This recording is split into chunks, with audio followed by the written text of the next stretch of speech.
Bienvenue sur notre chaîne d'information Afrique 24 Info. Ici, vous avez le meilleur de l'information à temps et à l'heure. N'hésitez pas de vous abonner à la chaîne si cela n'est pas encore fait et surtout d'activer la cloche de notification pour ne pas manquer nos prochaines publications. On commence. Avant de commencer la vidéo, nous tenons à vous rappeler que les images utilisées dans toutes nos notes d'information sont à titre illustratoire. Nous vous invitons donc à rester poli et courtois dans l'espace commentaire au risque de voir votre commentaire tout simplement supprimé. Merci et bon visionnage à tous. Financement du terrorisme au Sahel. La France en tête des listes selon une étude. Le comité scientifique de l'Observatoire économique et social du Conseil économique et social du Burkina Faso a diligenté une enquête sur les potentielles sources de financement du terrorisme. Il ressort de ces enquêtes selon Bernard Kambou, coordonnateur de l'Observatoire économique et social, qu'il s'agit premièrement de financements et donations extérieures qui arrivent de certains États, de certaines organisations non gouvernementales. En faisant preuve de cohérence scientifique et de courage patriotique dans la recherche de la vérité dans ce combat contre le terrorisme et ses sources de finances, nous comprendrons que beaucoup de ces sources de financement précitées sont des sources secondaires. Les principales et les plus grandes sources de financement du terrorisme, ce sont la France, ses œils occidentaux et les sociétés multinationales, l'Arabie Saoudite, le Qatar et les Émirats Arabes Unis.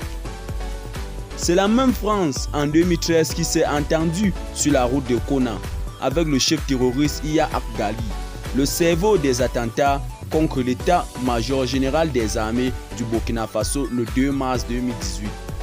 Cette entente a permis à la France de diviser le Mali en deux et depuis lors, le nord du Mali est coupé de l'administration du pouvoir central de Bamako.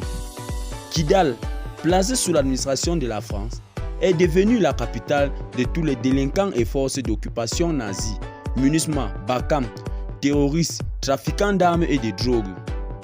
C'est la France sous le couvert de secourir les otages de la Vinci d'Areva, détenu par Armi, lui versa plus de 20 millions d'euros. Dans le foulée des négociations, le président camerounais, dans l'objectif de bénéficier des bonnes grâces de l'Élysée pour une présidence à vie, lui versa à son tour 15 millions d'euros en guise de soutien au fils de ses ancêtres, le Gaulois. Source France 24 du 31-10-2013 et le journal Le Monde. Il faut ajouter que la France et ses alliés occidentaux ne s'arrêtera pas aux simples rançons réclamées. Ils payent également des rançons préventives. C'est pourquoi les sociétés françaises et occidentaux implantés au Sahel ne sont plus victimes des prises d'otages depuis 2013.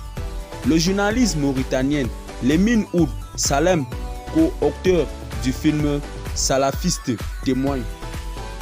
C'est une pratique qui m'a été confirmée de vive voix à Gao, dans le nord du Mali, par Omar Oud Amama, du mouvement pour l'unité et le djihad en Afrique de l'Ouest.